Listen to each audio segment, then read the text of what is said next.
On a les mêmes étapes, mais on ne les fait pas dans le même ordre. C'est-à-dire que nous, en France, on va d'abord accueillir l'handicapé et le faire bénéficier d'une expérience. Et qu'à travers l'expérience et le travail qu'il va accomplir durant un certain nombre d'années, c'est 3 minimum, il pourra alors prétendre à une qualification professionnelle et un diplôme qui reconnaîtra le travail qu'il a effectué durant un certain nombre d'années. Ici, c'est vrai, on a été surpris du fait qu'au départ, ils acquièrent d'abord une formation professionnelle qualifiante qui leur donne un diplôme pour ensuite effectivement aller se plonger au cœur du métier même. La dimension, on était surpris quand on a appris que les personnes handicapées sont dans un centre de formation, c'est-à-dire ils se forment pour aller travailler. Et on était surpris, on a dit mais c'est audacieux, c'est fort de faire ça. Nous, on est passé par l'expérience et après la formation. Mais je trouve que c'est une très belle expérience à retenir aussi pour les Européens, de dire les personnes handicapées peuvent aller aussi à l'école et apprendre et après prétendre à un travail.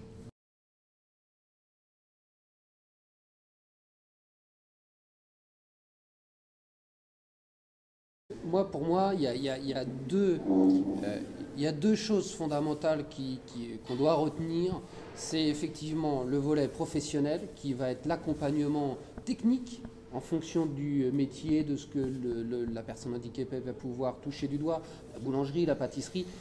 Et comme vous le soulignez, effectivement, l'aspect social, médico-social, d'accompagnement et d'encadrement. Et ça, il doit en aucun cas être négligé. Et ça, c'est un volet important parce que c'est ce qui va lui permettre, effectivement, à travers son comportement, son attitude, sa perception, le travail avec les autres. Parce que c'est bien de travailler, mais si on doit être tout seul ou qu'on refuse le contact des autres, ça devient parfois un peu plus compliqué, notamment quand on devra intégrer après le milieu de l'entreprise. Donc c'est un volet important et qui doit permettre de suivre au fur et à mesure l'ensemble du parcours de vie de chacun des travailleurs.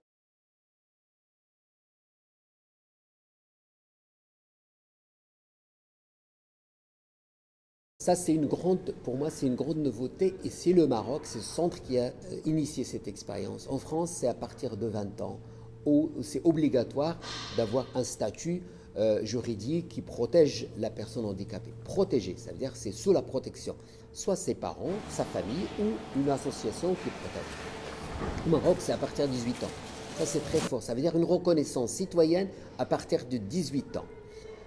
Quand on dit protection, ça veut dire qu'il a un compte bancaire, qu'il y a un regard par la famille ou le tuteur, mais aussi par le juge, qui peut à n'importe quel moment vérifier si on respecte ses ressources, on respecte sa dignité, on respecte sa vie.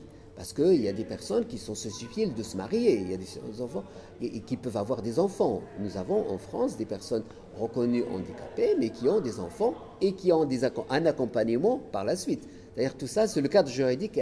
Sur le côté travail, c'est important d'avoir un statut juridique parce que ces personnes vont travailler, mais ils auront aussi un droit dans l'ancienneté. Ils auront un droit à la retraite. Et ça, c'est très important. Très important.